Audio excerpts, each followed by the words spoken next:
The bird who cried danger. High in the beautiful Himalayan mountains, there lived a great king of the birds.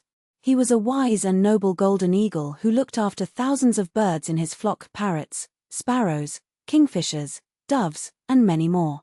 Every morning, the bird king would lead his flock to find food in the forests and meadows, making sure every bird had enough to eat. Among the flock was a plump little myna bird with glossy black feathers and a bright yellow beak. She was brave and bold, but she had one big problem: she was terribly greedy. While the other birds shared their food happily, the myna always wanted more. She would eat and eat until there was nothing left, never thinking about saving any for others.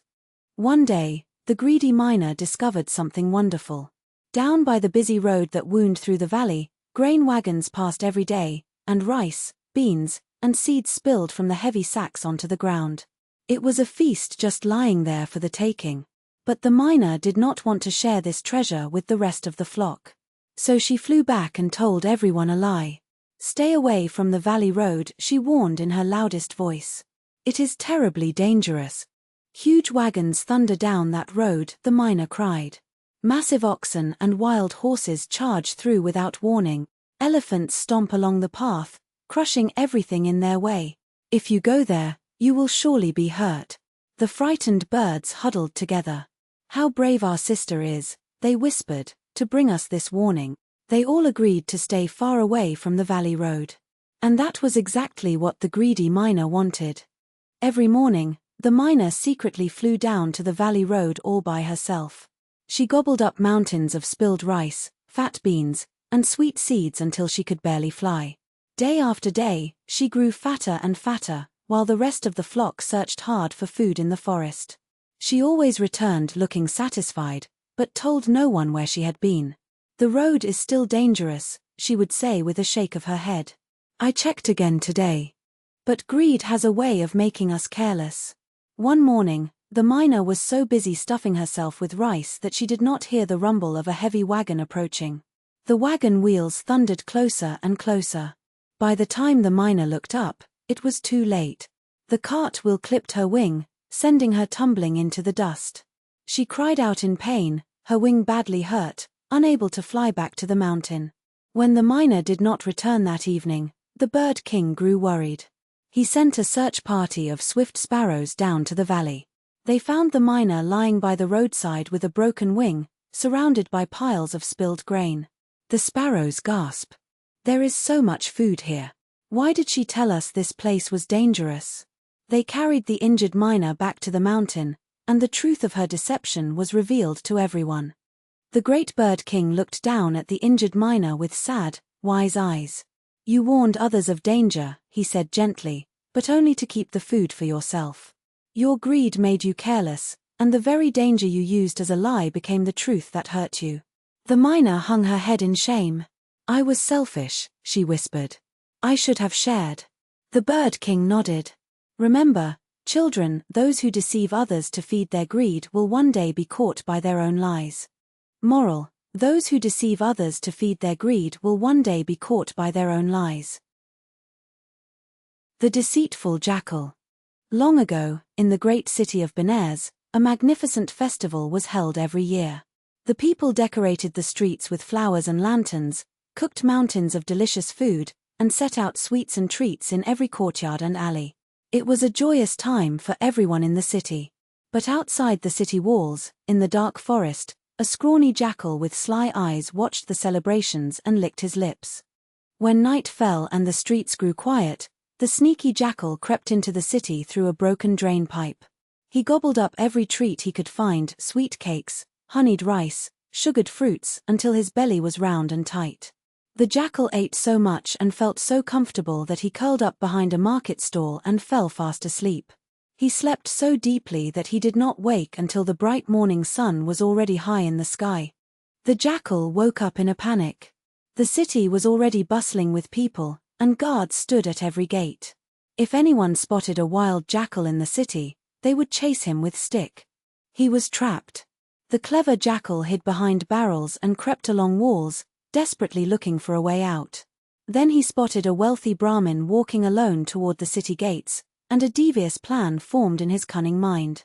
The jackal stepped out and spoke to the Brahmin in the sweetest voice he could manage. "O noble Brahmin, I know where a pot of 200 gold coins is buried, just outside the city. Help me get past the guards by hiding me under your shawl, and I will lead you straight to the treasure." The Brahmin's eyes grew wide with greed. 200 gold coins. Without thinking twice, he wrapped the jackal in his fine shawl and tucked him under his arm. The Brahmin hurried through the city gates, past the guards, who noticed nothing unusual. Once outside the city walls, the jackal directed the Brahmin further and further from the city. "A little farther, just beyond those trees. Keep going," the jackal kept saying. The greedy Brahmin huffed and puffed under the weight but dreamed of gold with every step. Finally, they reached the old cemetery grove at the edge of the forest. "Put me down here," the jackal commanded. The Brahmin set him down carefully. "Now spread your fine shawl on the ground so I can show you where to dig." The trusting Brahmin laid his expensive shawl flat on the ground. "Now go dig under that big tree over there," said the jackal, pointing to a distant tree. The moment the Brahmin turned his back and started digging, the sly jackal grabbed the shawl in his teeth, scattered dirt all over it, and ran away into the forest laughing. The Brahmin turned around to find the jackal gone and his beautiful shawl ruined with dirt. There was no treasure, no gold coins, nothing but a hole in the ground and a dirty shawl. He sat down and wailed, "I have been tricked. That wicked jackal fooled me with a promise of gold." His greed had blinded him to the obvious lie, and now he had lost his precious shawl and his dignity too. From a nearby banyan tree, a gentle glowing spirit had watched the whole scene unfold. The tree spirit spoke in a calm, kind voice. "Dear Brahmin, do not blame only the jackal. A liar can only succeed when he finds a greedy listener. The jackal offered you impossible riches, and instead of questioning his tale, you let your greed carry you away. Remember, when something sounds too good to be true, it usually is." The Brahmin hung his head in shame, knowing the spirit spoke the truth. Moral: greed makes us blind to obvious lies. When something sounds too good to be true, it usually is. The Clever Parrot and the Runaway Servant. In the great city of Benares, there lived a wealthy treasurer who was known for his kindness. He had a young son whom he loved dearly. On the very same day his son was born, a servant woman in his household also had a baby boy. The servant's child was named Kalanduka, and the two boys grew up together like brothers, sharing their toys, their games, and their lessons. Both boys learned to read and write together under the same teacher. The treasurer's son was kind, humble, and always grateful. But Kalanduka, though clever and handsome, grew envious of the fine things around him. He gazed longingly at the silk robes, the golden jewelry, and the splendid feasts, wishing they were his own. One night, Kalanduka hatched a daring plan. He crept into the treasurer's study, forged a letter using the official seal, and wrote that he was the treasurer's son on an important journey. He packed stolen silk clothes, perfumes, and gold coins into a bag, and before dawn, he slipped silently out of the sleeping city. Kalanduka traveled for many days until he reached a far border town where a wealthy merchant lived, a friend of the treasurer who had never seen his son. Dressed in fine silk and dripping with perfume, Kalanduka presented the forged letter with a confident smile. "I am the treasurer's son," he declared boldly. "My father sends his warmest greetings." The trusting merchant was overjoyed. He welcomed Kalanduka with open arms and soon offered his daughter's hand in marriage. Kalanduka lived like a prince, feasting on the finest food and sleeping on silk cushions. But instead of being grateful, he looked down on everyone. He mocked the local food, criticized the town, and boasted endlessly about his supposed noble life in Benares. Meanwhile, back in Benares, the treasurer discovered that Kalanduka had vanished, along with his official seal, fine clothes, and gold. He was worried, but also wise. He turned to his beloved pet parrot, a bright green bird with clever golden eyes. "My little friend," he said, "fly across the land and find Kalanduka. Only you can track him down." The clever parrot flew far and wide, over rivers and forests, across mountains and plains. After many days of searching, it spotted Kalanduka on a grand river boat, reclining on silk cushions while servants fanned him. The parrot perched on a mast and watched as Kalanduka rudely spat out a local drink onto the merchant's daughter, laughing and saying, "In Benares, we would never drink such thing." The parrot flew down and landed right in front of Kalanduka. "Well, well, Kalanduka," the parrot said loudly. "I know exactly who you are and where you come from. The woods may be far, but the truth travels farther. Enjoy your borrowed silks while you can." Kalanduka's face turned white with fear. He tried to catch the parrot, but the clever bird was already soaring into the sky.